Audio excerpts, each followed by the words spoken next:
Yo, what's good, my YouTube family? It's your boy, the Expert Genius, aka XP, and I'm back with this video I promised y'all on OG Boxing Talk this past Sunday, but I lost my paperwork that I had, so now I'm just gonna do this, off the top.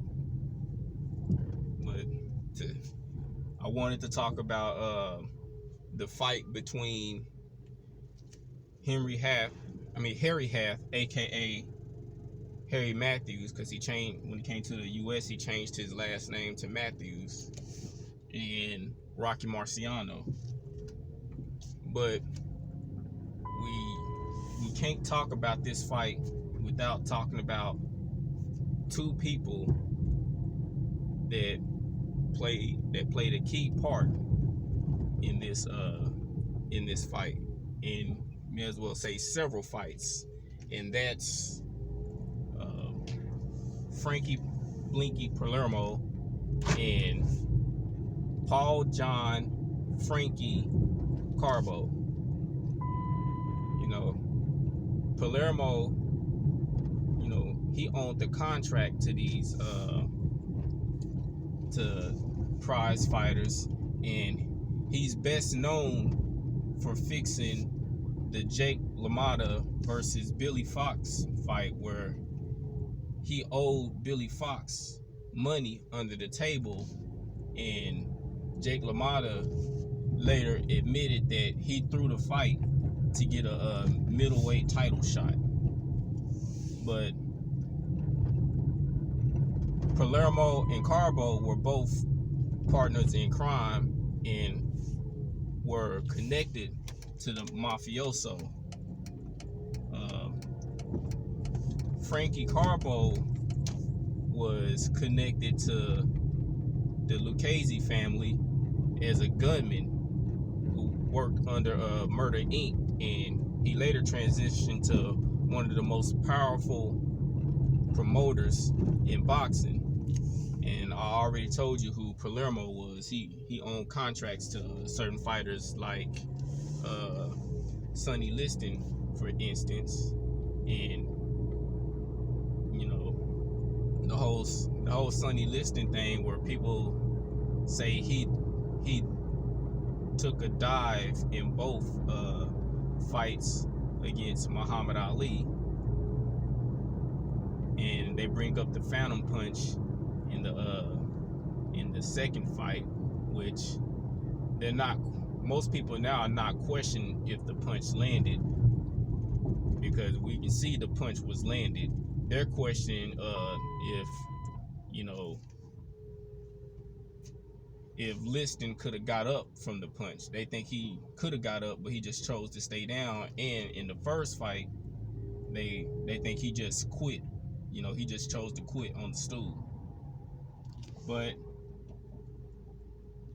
Palermo was known to fix fights, and it seemed like all these fights that were fixed, he had something to do with the fighters. Jake LaMotta, Henry Haft, Sonny Liston, the list goes on. But we're not here to talk about Liston and Muhammad Ali. We're here to talk about Haft and Marciano. Now,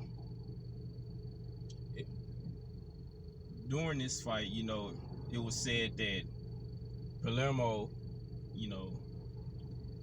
he came to Haft and said that, he had to throw the fight, and they wanted him to, lose in the first round. And, Haft, who wasn't trying to, do that, had some resistance, and they threatened the lives of him and his family. So we all know that in the fight, Harry Haft, aka Harry Matthews, he got knocked out by Rocky Marciano in the third round. Now, if you go back and you watch this fight, because to me it makes me question all of Rocky Marciano fights, because I seen people talking about Rocky Marciano had a good defense and it was underrated. But to me, watching his fights, he was not all of a great boxer. He was a mauler, and he could take a shot, and he was throwing wild punches. Kind of reminded me of how, well, they like to say Deontay Wilder throws wild punches, but that's only when he has you hurt. But it kind of reminded how he was throwing punches, especially against Harry Matthews, aka Harry Haft. It kind of reminded me of Dillian White, how he be throwing looping shots, trying to connect and missing. But like I said, if you go back and you watch that fight, you can see that the first round was a good round, and Haft was slipping punches, and he was outboxing, and he was catching Rocky Marciano with some good shots. And I noticed even if Marciano missed a punch, the crowd would still cheer if he threw one of them looping shots, you know, that he always throws and all that. And they like to give Marciano credit because, you know, they didn't have a cruiserweight division back then. They just had, you know, light heavyweight, heavyweight. He was too big to be a light heavyweight, but he was too small to be a heavyweight. But they still let him fight at heavyweight because he was, what, 180 pounds, something like that, fighting at heavyweight. And they like to think of it as the great small guy going up against big guys and all that. But let me get back to the fight. If you watch the fight, Harry Haft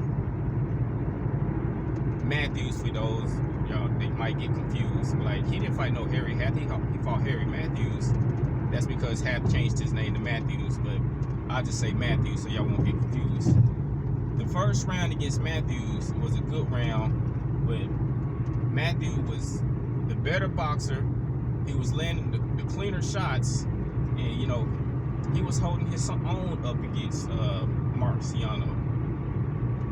And then we get into the second round to where it's like he just let off the gas. He was no longer, you know, doing what he did in the first round. It was like he was trying to, it's like he just let off the gas. He wasn't really throwing much, and he wasn't really doing a good job at slipping punches. He basically was making Rocky Marciano look good. Because it's like the first round to the second round was a clear difference. Like, and, you know, nobody picked up on it, but it was like, bro, what are you doing? And then we already know towards the end of the second round, he got caught with some shots, and then, you know, third round, fight's over. But the fight clearly looked like, from the way he looked in the first round, and then going into the second round and third round, it's like, bro, he's not the same fighter. So I think he was asked to take a dive, and they threatened his family, and he just went ahead and, you know, did what he did in the first round, and then just went through the motions in the second and third rounds, you know, just to get the money and all that kind of stuff. But it's like, wow, it really looked like he threw that fight against Rocky Marciano, which makes me question, you know, really how good was Rocky Marciano's chin, and how many other fights did people take a dive in against Rocky Marciano? Because, like I said, he was a good mauler. Like I said, he took shots, and they said he hit like a mule, but he was not the best boxer, didn't have the technique, and he basically just survived on taking shots and dealing out more shots to you. Like, yeah, I can take your most powerful punch, but I'm gonna break you down to see if you can take my most powerful punch. That was Rocky Marciano in a nutshell.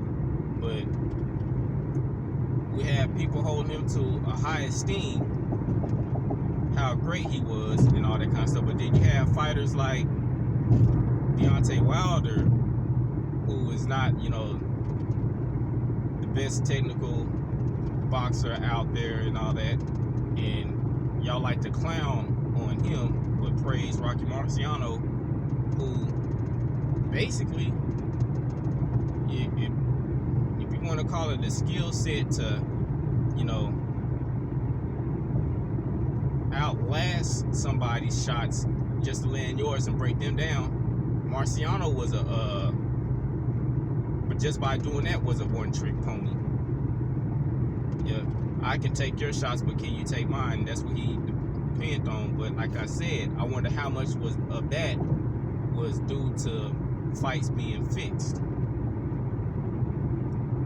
Because I just say if the fight, cause I don't know, even though he was coming up in Auschwitz, he was Harry Haft was a bare knuckle fighter. I don't think he probably would have knocked out Rocky Marciano, but the way he looked in the first round, he probably could have boxed his way to a unanimous decision against Rocky Marciano. It's just the fact that the first round to the second round was like night and day. He went from being toe to toe with Rocky Marciano and doing a great job in winning the engagement in most of their engagements in the first round, to running and trying to avoid Rocky Marciano in the second round and not really, you know, throwing punches the way he was in the first round. But I like to apologize for keeping y'all waiting for this video. You know, I was trying to come up with more information, then I wind up losing what I had. So, you know, I just had to go off the top for a minute, you know, and bring this about Rocky Marciano and Harry Haft. And while watching the fight, what I believe is true, that they did ask Haft to take a dive against Rocky Marciano. If you watch the fight, it looks that way. But this is your boy, the Expert Genius, aka XP. Until next time, salute family, and I'm out.